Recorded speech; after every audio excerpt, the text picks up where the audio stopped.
Start. जय हिंद दोस्तों।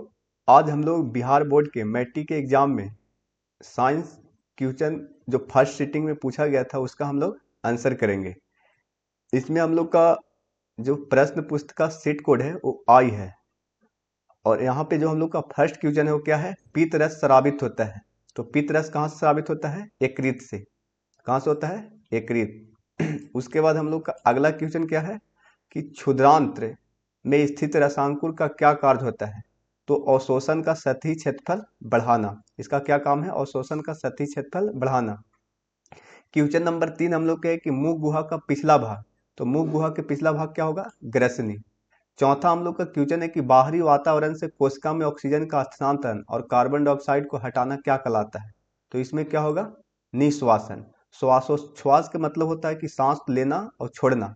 ये क्रिया को क्या बोलते हैं? श्वासोच्छ्वास। आगे की प्रकाश संश्लेषण में ऑक्सीजन का मूल स्रोत है। तो इसमें पर्णहरित कार्बन डाइऑक्साइड दिया है, जल दिया है, सौर ऊर्जा। तो इसमें क्या होगा? जल होगा। हम लोग को क्या होगा? जल। क्वेश्चन नंबर 5 क्या है कि निम्नलिखित में कोशिका का ऊर्जा मुद्रा के रूप में जाना जाता है। तो इसमें क्या होगा? एटीपी। इसका फुल फॉर्म क्या होता है? एडेनोसाइन ट्रिपोफॉस्फेट। क्वेश्चन नंबर हम लोग को क्या है? 7 में है कि पादप में जाइलम उत्तरदायी है। तो पादप जाइलम के क्या क्या काम है? जल का वहन करने के लिए, जल और खनिज का। और इसमें एक होता है फ्लोएम। तो फ्लोएम का क्या है? उसमें भोजन को पहुंचाना। अगला हम लोग को 8 नंबर है कि प्लाज्मा के अलावा रक्त में निम्नलिखित में क्या पाए जाते हैं? तो इसमें आरबीसी, डब्ल्यूबीसी और रक्त पट्टिकांत, इनमें सभी हो जाएगा। क्या हो जाएगा? इनमें सभी। कि आगे हम लोग को क्या है कि अम्ल का जलीय विलयन विद्युत का संचालन करता है, क्योंकि अम्ल जल में क्या होता है? विलेय होता है। क्या होता है? विलेय। अगला हम लोग को क्वेश्चन है कि निम्नलिखित में कौन गंधीय सूचक है? इस क्या बोल रहा है कि गंधीय सूचक है। तो इसमें क्या होगा? गंधीय सूचक नहीं है। तो इसमें हम लोग को वेनिला मारना है। कि आगे हम लोग के कि चींटी के डंक में कौन सा अम्ल पाया जाता है? तो मेथेनोइक अम्ल। मेथेनोइक अम्ल को हम लोग, जो फॉर्मिक अम्ल होता है उसी को हम लोग क्या बोलते हैं? मेथेनोइक अम्ल। आगे है कि निम्नलिखित में किसको जल में डुबो कर रखते हैं? तो यहाँ पे क्या होगा? श्वेत फास्फोरस होगा। इसमें आयोडीन दिया है तो आयोडीन तो नहीं होगा। आगे क्या है कि अयस्क में अशुद्धि के रूप में उपस्थित पदार्थ कहलाता है। तो अधात्री गैंग कहलाता है। क्या कहलाएगा? अधात्री गैंग। अगला हम लोग की क्वेश्चन है कि निम्नलिखित में किस धातु को चाकू से आसानी से काटा जाता है? तो सोडियम को काटा जाता है, पोटेशियम वगैरह को काटा जाता है। आगे क्या है कि सोने में कौन सी धातु मिलाकर मिश्र धातु तैयार की जाती है? तो कॉपर को मिलाकर किया जाता है। किस चीज को? कॉपर। आगे है कि सिलिकॉन है एक। तो इसमें बोल रहा है अधातु, धातु, मिश्र धातु, उपधातु। तो इसमें क्या होगा? उपधातु होगा। क्या होगा? उपधातु। अगला हम लोग को क्या है कि लेंस की फोकस दूरी एफ एवं क्षमता पी हो तो क्या होगा? तो इसका हम लोग करते थे कि पी बराबर क्या? 1/एफ। तो यहाँ पे हम लोग को क्या होगा? एफ गुने पी बराबर 1। हाँ, एफ गुने पी बराबर क्या होगा? 1। अगला है कि कैमरे कैमरे का कौन सा भाग आंखों के रेटिना की तरह कार्य करता है? तो यहाँ पे हम लोग को दिया है द्वारक, लेंस, फिल्म, शटर। तो यहाँ पे क्या होगा? फिल्म होगा। क्या होगा? फिल्म। अगला है कि एक स्वास्थ्य मानव नेत्र के लिए निकट बिंदु तथा दूर बिंदु क्रमशः होते हैं। तो निकट बिंदु तो हम लोग को 25 सेंटीमीटर है, हर समय क्वेश्चन पूछता है। और बोल रहा है कि दूर बिंदु तो अनंत होगा। तो 25 सेंटीमीटर एवं अनंत। अगला क्वेश्चन है कि चंद्रमा पर खड़े अंतरिक्ष यात्री को आकाश प्रतीत होता है। कैसा होता है? काला प्रतीत होता है। कैसा? काला। उसके बाद जब पृथ्वी पे कोई आदमी रहता है और आसमान में दिखता है तो कैसा प्रतीत होता है? नीला। उसके बाद है कि नेत्र की समंजन क्षमता कम हो जाने से उत्पन्न होता है। हाँ, समंजन क्षमता जब कम होगा तो उसमें हम लोग को क्या होगा? यहाँ पे दिया हम लोग को दूर दृष्टि दोष, जरा दृष्टि दोष, उसके बाद क्या है? निकट दृष्टि। तो यहाँ बोल रहा है कि कम हो जाने पे क्या होगा? दूर दृष्टि दोष हो जाएगा। क्या होगा? दूरदृष्टि दोष। उसके बाद क्या है कि किसी चालक की प्रतिरोधकता का मात्रक है। तो इसमें क्या होगा? ओम मीटर होगा। क्या होगा? ओम मीटर। उसके बाद है कि 1 जूल में कितनी कैलोरी होता है? तो ऐसे होता है 0.24 है, लेकिन इसमें हम लोग को आंसर क्या दिया है ऑप्शन में? 0.23, 0.19, 0.21। तो हम लोग इसमें 0.23 भी मार सकते हैं या 0.25 भी। तो इसमें हम लोग एक ऑप्शन मार देते हैं, क्या? 0.23। अगला हम लोग की कि विद्युत बल्ब में फिलामेंट फिलामेंट निम्नलिखित में किस धातु का बना होता है? तो टंगस्टन का। किस चीज का? टंगस्टन। और जो हीटर में किस चीज का होता है? नाइक्रोम का होता है। आगे हम लोग के कि किशोरावस्था में होने वाले परिवर्तन को कहते हैं। तो यहाँ पे दिया है कि विविधता, अंकुरन, तो ये सब तो पेड़ पौधा में होता है। मानव में क्या होगा? प्यूबर्टी होगा। क्या होगा? प्यूबर्टी। आगे है कि निम्नलिखित में कौन परिवार नियोजन साधनों में प्रयुक्त एक प्रभावी उपाय है? तो इसमें है डायफ्राम, तो डायफ्राम तो होगा नहीं। उसके बाद कंडोम है, कॉपर टी एवं लूप, तो इसमें क्या होगा? कंडोम। उसके बाद क्या है? अगला हम लोग के 27 नंबर क्वेश्चन है कि एटाबिज्म का अर्थ है। तो एटाबिज्म का अर्थ है संतति में पूर्वजों के गुणों का आना जो जनकों में नहीं है। ऑप्शन नंबर हम लोग को सी होगा। अगला हम लोग के कि किसी जीव जीव की जीनी संरचना कहलाती है। तो इसमें जीनोटाइप होगा। क्या होगा? जीनोटाइप। अगला क्वेश्चन है कि प्रकृति चयन द्वारा जीवों का विकास कहलाता है। तो इसमें डार्विनवाद होगा। क्या होगा? डार्विनवाद। उसके बाद अगला है कि जैव आवर्धन प्रदर्शित करने वाला रसायन है। तो जैव आवर्धन, हाँ क्या है? जैव आवर्धन प्रदर्शित करने वाला, तो इसमें डीडीटी होगा। क्या होगा? डीडीपी। हाँ डीडीटी होगा। उसके बाद है कि प्राथमिक उपभोक्ता कहलाते हैं। तो यहाँ पे दिया है अपघटक, सर्वाहारी, मांसाहारी, इसमें शाकाहारी होगा। प्राथमिक अपघटक क्या होते हैं? प्राथमिक उपभोक्ता क्या होते हैं? शाकाहारी। उसके बाद है कि सीएफसी क्लोरोफ्लोरोकार्बन का व्यापक उपयोग है। तो इसमें बोला है कि जेट इंजन में, रेफ्रिजरेटरों में, एयर कंडीशनरों में, इसमें हम लोग को इनमें से सभी होगा। क्या होगा? इनमें से सभी। अगला हम लोग के क्वेश्चन है कि ब्यूटेन की कितने समयवी संभव है? तो ब्यूटेन के इसमें 2 होगा। कितना होगा जी? 2। अगला हम लोग के कि मीथेन के अणु का आकार होता है, बोल रहा है कि एक रेखीय, वलय, उसके बाद दूसरा है वलयाकार, समचतुष्फलकीय, तो इसमें समचतुष्फलकीय होगा हम लोग का। अगला क्वेश्चन है कि कार्बनिक यौगिकों में कार्बन की संयोजकता होती है। तो कार्बन की संयोजकता कितना होता है कार्बनिक यौगिक में? C4 होता है, यानी 4 हो जाएगा। उसके बाद आगे कि निम्न में कौन संतृप्त हाइड्रोकार्बन है? एक नाम में दिले एल्केन, एल्कीन, एल्काइन, तो क्या होगा हम लोग को? इसमें होगा एल्कीन। क्या होगा? एल्कीन। अगला हम लोग को क्वेश्चन है 37 नंबर में कि एथिलीन का IUPAC नाम क्या है? तो इसमें क्या होगा हम लोग को? एथिन होगा। क्या होगा? एथिन। अगला क्वेश्चन क्या है कि मेंडलीव की आवर्त सारणी की एक कमी क्या थी? तो एक बोल रहा है कि ऑक्सीजन को सही स्थान नहीं देना, उसके बाद कैरोलीन को उचित स्थान न देना, हाइड्रोजन का उचित, हाँ तो इसमें क्या होगा? हाइड्रोजन का उचित स्थान नहीं दिया था। उसके बाद हम लोग के क्या है? अष्टक का नियम निम्नलिखित में से किसके द्वारा प्रतिपादित किया गया है? तो न्यूलैंड्स। हाँ अष्टक के नियम कौन प्रतिपादित किया? न्यूलैंड्स किया। उसके बाद आधुनिक आवर्त सारणी के जनक कौन थे? तो आधुनिक आवर्त सारणी के जनक थे मोस्टले।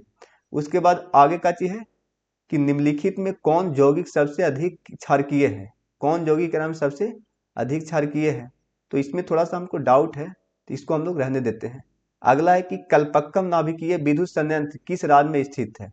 यहाँ पे कर्नाटक है, तमिलनाडु, उत्तर प्रदेश, गुजरात, तो यहाँ पे हम लोग को तमिलनाडु मारना पड़ेगा। अगला है कि घरेलू गैस का प्रमुख अवयव है, दिया है एथेन, प्रोपेन, ब्यूटेन, मेथेन, तो यहाँ पे क्या है घरेलू गैस का? तो इसमें होना चाहिए हम लोग को मीथेन होना चाहिए।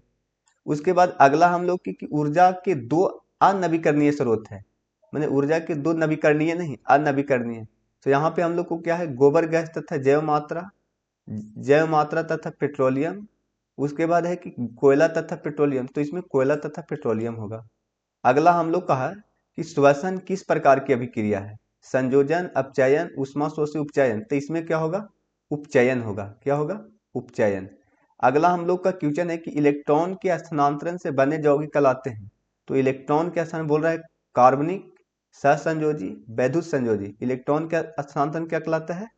इसमें वैद्युत संयोजी और सहसंयोजी दिया हुआ है, तो इसमें थोड़ा सा है सस्पेंस कि वैध या वैद्युत हो गया सहसंयोजी, इसमें 2 में से एक कोई होगा। आगे हम लोग का है कि निम्नलिखित अभिक्रियाओं में कौन अपघटन की अभिक्रिया का एक उदाहरण है? तो इसमें हम लोग को ऑप्शन कितना होगा? डी होगा। उसके बाद हम लोग का अगला है कि निम्नलिखित में किसमें टार्ट्रिक अम्ल पाया जाता है? तो इमली में कौन सा अम्ल पाया जाता है? टार्ट्रिक अम्ल पाया जाता है। उसके बाद बोल रहे हैं कि बुझे हुए चूने का रासायनिक नाम क्या है? तो कैल्शियम हाइड्रोक्साइड है। क्या है? Calcium hydroxide. आगे कि दोहरा परिसंचरण नहीं पाया जाता है मेढक में, मछली में, पक्षी में, मनुष्य में, तो इसमें क्या होगा? मछली में। आगे बोल रहा है कि यूरिया रक्त में कहाँ से प्रवेश करती है? बोल रहा है वृक्क से, फेफड़ा से, यकृत से, इनमें से कोई नहीं। यूरिया रक्त में कहाँ से प्रवेश करता है? तो यूरिया हम लोग को रक्त में कहाँ से होना चाहिए? यकृत होना चाहिए इसमें। अगला हम लोग को क्या है? ग्लूकोज का पुनर्अवशोषण कहाँ होता है? तो इसमें दिया है कि ग्लूकोज का पुनर्अवशोषण DCT में, PCT में, हेनेल लूप में इनमें सभी होना चाहिए। क्या होना चाहिए? इनमें सभी। अगला हम लोग को क्या है कि विभिन्न क्रियाओं के फलस्वरूप बने हानिकारक पदार्थों को शरीर से बाहर निकालने के तंत्र को कहते हैं। तो ये तो है अवशिष्ट पदार्थ को हम लोग क्या बोलते हैं? उत्सर्जन तंत्र। अगला हम लोग को क्या है कि मेरु रज्जु के आघात से क्या हो सकता है? तो मेरु रज्जु के, और यहाँ पे बोल रहा है घेंघा, तो ये तो आयोडीन की कमी से घेंघा होता है। बौनापन, तो इसमें उस माता पिता के नटा होने से बौनापन हो सकता है। उसके बाद चाहे फिर इन्वायरमेंट में चेंजिंग की वजह से। उसके बाद बोल रहा है मधुमेह, तो मधुमेह भी नहीं होगा, इसमें लकवा होगा। क्या होगा? लकवा। अगला हम लोग का क्वेश्चन है कि मनुष्य के शरीर की सबसे बड़ी ग्रंथि है, तो यहाँ पे है एड्रिनल, लीवर, अंडाशय, अग्न्याशय। तो बड़ी ग्रंथि हम लोग को क्या है? यहाँ पे होना चाहिए हम लोग को लीवर। उसके बाद अगला क्या हम लोग का कि पादप हार्मोन कहलाते हैं फेरोमोन, फाइटो हार्मोन। हाँ, इसमें क्या होगा? Phyto hormone. अगला हम लोग की क्वेश्चन क्या है कि पौधों द्वारा कायिक प्रवर्धन का उदाहरण है। तो पौधों द्वारा कायिक प्रवर्धन का इसमें बोल रहा है प्याज, आलू, गुलाब, ब्रायोफाइलम। तो इसमें ब्रायोफाइलम होगा। क्या होगा? ब्रायोफाइलम। अगला क्वेश्चन है कि मैग्नीशियम आवर्त सारणी के किस समूह का सदस्य है? इसमें बोल रहा है समूह 8, समूह 1, समूह 2 अधातु तत्वों का। मैग्नीशियम तो इसमें है समूह 2 का है। क्या है? समूह 2 का। अगला है कि आवर्त सारणी में कितने आवर्त हैं? तो आवर्त सारणी में कितने आवर्त हैं? 7 गो आवर्त हैं और 18 गो क्या है? वर्ग हैं। आगे कि निम्नलिखित में कौन जल संचयन की प्राचीन विधि नहीं है? तो जल संचयन बोल रहा है, तो इसमें है कट्टा, कुल्हा, डगबेल। तो इसमें डगबेल होगा। क्या होगा? डगबेल। अगला हम लोग को क्वेश्चन है कि टिहरी बांध निर्माण का उद्देश्य क्या था? तो टिहरी बांध निर्माण का उद्देश्य हम लोग को क्या है? इसमें बिजली उत्पादन, भूमि सिंचाई, जल, इनमें सभी होगा। क्या होगा? इनमें सभी। आगे हम लोग क्या है कि अपशिष्ट प्रबंधन की नई अवधारणा क्या है? तो इसमें बोल रहा है पुनः उपयोग, पुनः चक्रण, कमी, इनमें सभी। क्या है कि अपशिष्ट प्रबंधन की नई अवधारणा, तो इसमें हम लोग को इनमें सभी होना चाहिए। ठीक। आगे है कि निम्नलिखित में नवीकरणीय संसाधन कौन है? नवीकरणीय मतलब हम लोग पुनः उपयोग कर सकते हैं। तो इसमें यहाँ कोयला है, वन है, पेट्रोलियम, तो हम लोग वन हो जाएगा। हम लोग क्या है? नवीकरणीय है। क्या है? इसमें होगा हम लोग का वन। उसके बाद अगला हम लोग के कि निम्नलिखित में कौन बायोगैस का मुख्य घटक है? बायोगैस, इसमें कार्बन डाइऑक्साइड है, हाइड्रोजन सल्फाइड, जल वाष्प, मीथेन। इसमें थोड़ा सा हमको सस्पेंस है, इसको रहने देते हैं। अगला क्या है? अगला है कि पेप्टिक अल्सर हो सकता है कम भोजन खाने से, समान भोजन खाने से, लंबे समय तक भूखे रहने से। इसमें होगा क्या? लंबे समय तक भूखे रहने से होगा। क्या होगा? लंबे समय तक भूखे रहने। आगे कि हवा में स्वतंत्र रूप से लटका हुआ क्षैतिज चुंबक हमेशा आराम की स्थिति में रहता है। तो बोल रहा है कि उत्तर दक्षिण दिशा में, पूरब पश्चिम, किसी भी दिशा में ना, उत्तर दक्षिण में होगा। किधर होगा? उत्तर दक्षिण में। अगला है कि यदि एक विद्युत धारावाही तार के समीप कंपास रखा जाता है तो यह कंपास की सुई बोल रहा है विक्षेपित होगी कि धारावाही तार विक्षेपित होगी कि विक्षेपित नहीं होगी। क्या है कि यदि एक विद्युत धारावाही तार के समीप कंपास रखा जाता है तो वह कंपास बोला धारावाही, तो इसमें क्या होगा? हम लोग को धारावाही तार विक्षेपित होगी। क्या होगा? विक्षेपित होगा। आगे क्या है? आगे कि फैराडे ने बहुत से क्रांतिकारी खोज किए जिसमें शामिल है विद्युत चुंबकीय प्रेरणा, विद्युत अपघटन के नियम। तो इसमें हम लोग को क्या होगा? दोनों हो जाएगा, ए और बी। अगला हम लोग को क्या है कि विद्युत मोटर परिवर्तित करता है, तो यांत्रिक ऊर्जा को किस में करता है? विद्युत ऊर्जा में। हाँ, क्या करता है? हाँ, यांत्रिक ऊर्जा को क्या है? विद्युत मोटर। तो हम लोग को क्या करता है? यांत्रिक ऊर्जा को विद्युत ऊर्जा में हम लोग को चेंज करता है। आगे हम लोग को क्या है? आगे हम लोग का है कि फ्लेमिंग के वाम हस्त नियम में बाएं हाथ की तर्जनी संकेत करता है। तो यहाँ पे क्या है? चुंबकीय क्षेत्र की दिशा, चालक पर आरोपित बल, विद्युत बल की दिशा, चालक में प्रवाहित विद्युत धल की दिशा। तो इसमें क्या होगा? तर्जनी बोल रहा है, तो यहाँ पे हम लोग को क्या होगा? तो इसमें होना चाहिए चालक में प्रवाहित विद्युत धारा की दिशा। इसमें बोल रहा है चुंबकीय क्षेत्र की दिशा, तो इसमें हम लोग मार लेते हैं चुंबकीय। हाँ, इसमें क्या होना चाहिए? ये होना चाहिए। अगला क्या है? अगला है कि किसी चालक तार से विद्युत धारा प्रवाहित करने पर तार के ऊपर तथा नीचे किस प्रकार के चुंबकीय क्षेत्र पैदा होते हैं? तो एकरा में हम लोग को होना चाहिए समान प्रकार के, चाहे फिर एकरा में चारों तरफ से भी हो सकता है। तो एक किसी भी प्रकार के नहीं। अगर यहाँ पे ऑप्शन एक ऑप्शन और बनाना चाहिए था कि चारों तरफ से, ऐसे हम लोग समान प्रकार से मार लेते। आगे है कि जल विद्युत ऊर्जा किस प्रकार का ऊर्जा स्रोत है? जल विद्युत ऊर्जा किस प्रकार का? नवीकरणीय, अनवीकरणीय, इनमें से। हाँ, तो इसमें हम लोग को नवीकरणीय होगा। आगे कि कौन सी गैस वैश्विक ऊष्मन के लिए उत्तरदायी है? तो वैश्विक ऊष्मन, तो इसमें कार्बन डाइऑक्साइड होगा। ठीक। हाँ, ग्रीन हाउस प्रभाव। उसके बाद है कि किरणों के समूह को कहते हैं, तो किरण पुंज होगा, क्या होगा? हाँ। उसके बाद हम लोग का अगला क्वेश्चन है कि प्रकाश की किरणें गमन करती हैं, तो सीधी रेखा में प्रकाश गमन करती है। उसके बाद हम लोग का अगला है कि अवतल दर्पण किस प्रकार का दर्पण है? अवतल दर्पण में क्या होगा? अभिसारी, और उत्तल दर्पण में अपसारी। उसके बाद हम लोग को क्या है आगे, कार की हेडलाइट में निम्नलिखित में किस प्रकार के दर्पण का? तो अवतल।